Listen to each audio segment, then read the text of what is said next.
ብሏን አይደል ለምንድን ነው ያላት አሁን እያስተማረህ ነው አካምቡልቲ የሚለውን ተማር ብሏን አላለም ብሏን አይደል አካምቡልቲ ተለማመዱ ብሏን እኮ የአማራ ህዝብ አካምቡልቲ ተለማመድ ያላት ነገ ኦሮሞ ልትሆን ነው እያለህ ነው ነገ ኦሮሞነትን ከተቀበልክ ዛሬ ፋኖን አትደግፍም ፋኖ አትሆንም ማለት ነው ነገ አማራነትን የምትቀበል ከሆነ ደግሞ ነገ ኢትዮጵያን የምታስተዳድር ከሆነ ነገ እስልምና ሃይማኖትና ኦርቶዶክስ ሃይማኖት ባንድ ላይ እንዲኖሩ የምትፈቅድ ከሆነ ፋኖ ሆነ ትዋጋለህ ማለት ነው ሰማዕታትነትን ታገኛለህ ማለት ነው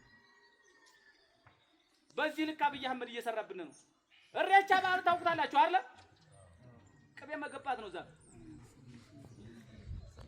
ቅቤ መቀባት ነው አይደል እሬቻ እምነት አይደለም አምልኮት ነው አይደል አብይ አህመድ ግን እስልምናና ኦርቶዶክስን አጥፍቶ እሬቻን ለማንገስ እየሰራ ነው እሬቻ በፊት ሲከበር የነበረው ጫካ ውስጥ ሳናያቸው ምን ሰናናቸው ነበር አይደል አንድ ሳምንት አዲስ አበባ እንዲከበር ይኸው አሁን ተፈቅዷል የኦሮሞ ባንዲራ አዲስ አበባ ላይ በጣም ተጠቅልሏል የኦሮሞ ባንዲራ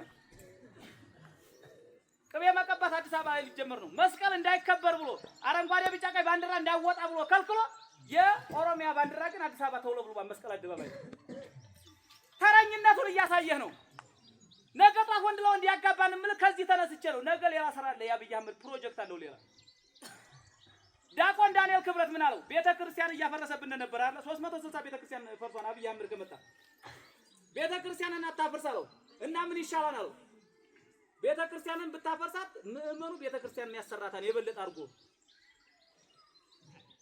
ነገር ግን አለ ካህናቱን ብትገልግን ይሻላል የማርያም የቀደሰውን ከገደልከው የጊዮርጊስ ቅዳሴ የሚገባ ቄስ አታገኙ ስለዚህ ቤተክርስቲያን ከምናፈርስ ካህናትን ብንገል ይሻላል ዝቋላ ላይ አራት አባቶች ተገደሉብናል የዶጋ መምህር ጥሙቃ ኪዳነ ምሕረት አልተገደለም እንዴ ተገደሉብናል አዲስ አበባ ላይ ቀድሶ ሲወጣ 9 ሰዓት ካህን ተገደሉብናል አልተገደለብንም አባቶች ሻሸመኔም ተገደሏል ሁለት ወር ጾም ንስሐ የምንገባው ለማን ነው ለነፍስ አባት ነው አይደል ነፍስ አባት ከተገደለብን ለማን ነው የምንገባው እኛ የምንታገለው ዓላማ ያለው ትግል ስንሞት የምንቀበረው እዚህ ትምህርት ቤቱ እንቀበራለን እንዴ የት ነው የምንቀበረው ቤተክርስቲያን ወይ መስጊድ ነው አይደል ቤተክርስቲያን ካቃጠለና ካፈረሰብን ወይ ልንቀበር ነው መስጊድን ካፈረሰው የት ልንቀበር ነው ከሜዳ ልንቀበር ነው ከሜዳ መቀበር ትፈልጋላችሁ ቤተክርስቲያን ወይስ መስጊድ ቤተክርስቲያንና መስጊድ ነው አይደል አብይ አህመድ የምንታገለው ለምክንያት ነው ግን እያሸነፍ ነው ማን ረድቶን ፈሪያ እግዚአብሔርና ፈሪያ አለ ማን ረድቶን የአማራ ህዝብ ጸሎት ማን ረድቶን የፋኖ ጽናት ሽምብራ ቆሎ እየበላ ስንዴ ቆሎ እየበላ በጣሳ እየገዛና ለዛው በጥርኝ እየተካፈልን ለትልቁ አብዝተህ ለትንሹ አሳንሰህ ሳይሆን እኩል እየተካፈልን ትልልቆቹ አንበላም ትንንሾቹ ይብሉ እያልን ነው የትግል እየመራን ያለነው በዚህ ልክ እናንተ ግን ትግሉ እንዲገባችሁ እንፈልጋለን ምናልባት በዛ አርገንባችኋል ተገናኝተን ሰላምማናል ከዚህ በኋላ ግን የምንገናኘው በምንድን ነው ንዑስ ወረዳ በምንመርጠው ኮሚቴ የቀበሌ አስተዳደር በመረጥ ነው እኛ ትእዛዝ እናዛለን ትእዛዝ የምናዛው ምንድነው ትግራችን በደንብ ከገባችሁ ነገ ትእዛዝ ስናወርድ ያነቃል ትዝ ይላችኋል ማለት ነው አማራ ፈራጅ የለው አማራ ዳኛ የለው አማራ የሚያስከብረው የለም እናንተ ደግሞ ከፋኖ አመራሮች ጋር እየተነጋገራችሁ ከተመረጡት ኮሚቴዎች ጋር እየተነጋገራችሁ ፈራጅ የሌለው ዳኛ የሌለው የአማራን ህዝብ ልናገለግለው ግን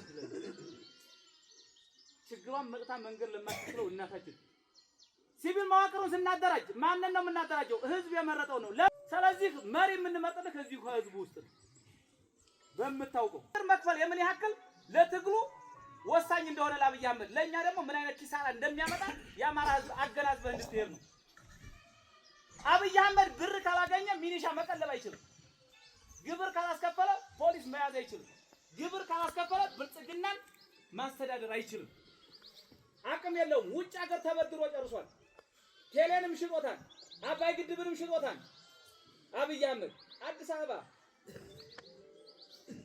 ያልተሸጡ ተቋማት የሉ እነዚህ ሁሉ የሚጠቀማቸው ለምንድን ነው ግን ያንተ ልጅ ለመጨረስ ዱሮን ለመግዛት ነው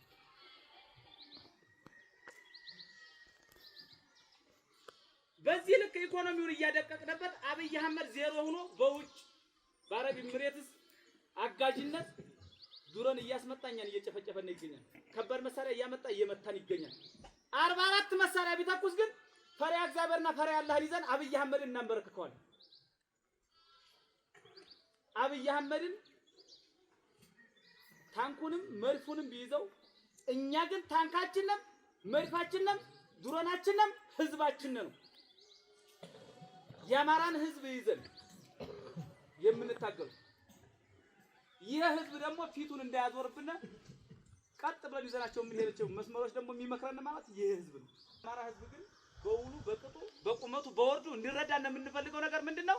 እኛ እየታገልን ያለነው የአማራን ማንነት ለማስመለስ እስከሆነ ድረስ እኛ የምንታገለው አማራ በየትኛውም ቦታ ላይ ተንቀሳቅሶ ሳይገለመጥ ሳይመታ ሳይደፈር አማራ ነኝ ብሎ እንዲኖር እየታገልን ስለሆነ ሁላችሁም ከጎናችን እንድትቆሙ ነው። ወለጋም ይሄድ አምቦም ይሄድ ትግራይም ይሄድ ሶማሌም ይሄድ አፋርም ይሄድ አማራ ነኝ ሲል አንገቱን ደፍቶ ሳይሆን አንገቱን ቀጥ አድርጎ አማራ ነኝ እንዲል ነው። አልጋ ይዞ ሲያድር አማራ በመሆኑ ተሳቆ አማራ እያለ አልጋ ሊይዝ እንዲፈልግ ሳይሆን አማራ ነኝ ብሎ ጠጥቶ በልቶ አልጋ ይዞ እንዲያድር ነው። በየትኛውም የኢትዮጵያ ከተሞች የኛ ትግል በየትኛውም የኢትዮጵያ ከተሞች ሲኖር አማራ ስለሆነ ደግሞ የበላይነት ወስዶ ማንንም እየደበደበ ማንንም እየመታ እንዲኖር ደግሞ አንፈቅድለትም። የሰው ልጅ ሰው በመሆኑ ብቻ አክብሮ እንዲኖር ነው ለአማራ እየታገመ። አደረጃጀቱን ስንሰራ ትላንትና ምርጣምሳ የነበር፣ ትላንትና ሚሊሻ የነበር፣ ትላንትና ህዝባዊ ሰራዊት የሰለጠነ፣ ትላንትና በፋኖ አደረጃጀት የሰለጠን ከተህ ትገባለህ። ከተህ የምትገባው ወይ ነው እዚቹ ተወልደ ካደግበት ቦታ እነማን አደራ ሰጥተዋል? እነ መቶ አለቃ ሰጥተዋል። እናም አለቃ ብርሃን ሰጥተዋል። አደራ የነሱ ትግል ወደፊት የምናስቀጥለው ከንፈር እየመጠጥን አይደለም፣ ጥቁር እየለበስን አይደለም፣ እየታጠቅን አብይ አህመድን እየገደልን ነው። በሬሳ የማነቃ ህዝብ ለነ መቶ አለቃ ሰጠ የሚሆን ሬሳ አይደለም፣ አዛ በላይ ተጋድሟን አይደለም። ነገር ግን ሰጠን አናገኝም። በሚሊዮን የማይተካ ነው። የሚተካልኝ ምንድነው? ይሄን ትግል አሸንፎ ማየት ነው። ዘሩን እንኳን ያልተካ ልጅ ነው። ስሙን በወረቀት እንጽፍለታለን። ግን ስሙን በወረቀት ለመጻፍ ግን ማን ያስፈልጋል ካልካይ ከኛ ላይ ማን መደመር አለበት? እዚህ ጋር የተወለደ ወጣት ከ18 ዓመት በላይ ያለ ወጣት እኔ ፋኖ ነኝ አማራ ነኝ ብሎ እንዲወጣ ነው የምንፈልገው። ትግላችን ነው። ጀግኖቻችንን አንረሳም። እነ ብርጋዴር ጄኔራል አሳምነው ጽጌ አደራ ሰጥተው ነው አሳምነውን አደራ ተቀብሎ ትላንትና መከላከያ ሰራዊት አማራ በዚሁ አጋጣሚ የምነግራችሁ እግረኛ ሆኖ እንዲሞት እንጂ ስልጣን እንዲያገኝ አይደረግም ነበር። ሲጋራ እያጫሰ ብር ሳይሰጠው ቤተሰብ መጠየቅ ሳይችል በረሃ እየበላው ይቀር ነበር። ብርጋዴር ጄኔራል አሳምነው ጽጌ ከመከላከያ ተሳዶ የመጣውን ምልስ ብሎ መልምሎ አሰልጥኖ የአማራን አደራ ነግሯቸው ነበር የተሰው የእነሱን አደራ ይዞ ነው ባይዘው። ስለዚህ እኛም የሰጣ አደራ አለብን። ይሄን አደራችንን ደግሞ አንበላ እንደሱ 3 ክንድ መሬትን ተዘጋጅተናል። ፋኖ ማለት 24 ሰዓት ታጥቆ የሚኖር ጫማውን የማያወልቅ ቀበቶውን የማያላላ 3 ክንድ መሬት የተዘጋጀችለት ነው። እኛ ቤት የለንም፣ ንብረት የለንም፣ ቦታም የለንም። 150 ካሬ 500 ካሬ ብልጽግና ማይሰጠንም፣ እንደ ብልጽግና ማን ይሰጠን? የኛ የተዘጋጀልን ምንድነው? 3 ክንድ መሬት ግን ተዘጋጅታለች። እናውቃታለን። ካሬያችን አንዋሽም፣ አንዘርፍም፣ አንቀጥፍም፣ አንገፍም ለመሞት ይችን የተዘጋጀችልን ጉድጓድ ግን በጥዋቶቻችን እየደፈናት ካሄድን እኛ እንኖራለን አንኖርም? እንኖራለን አይደል? ጥላቶቻችን ሀዛች ክንድ መሬት እንዲገቡ እኛ ደግሞ እንድንኖር እንፈልጋለን። ማሸነፍ እንፈልጋለን። ስናሸንፍ መስዋዕትነት አለብን። መስዋዕትነቱን ግን አስቀጥል እስካሁን ድረስ ቤት አልነበረንም። በደሳሳ ጎጆ የምንኖር ወይቱዬ ወይት ልቀር የምንል ነበርና አሁን ግን ድርጅት መስርተናል። ድርጅታችንን የአማራ ፋኖ ብሔራዊ ኃይል ነው።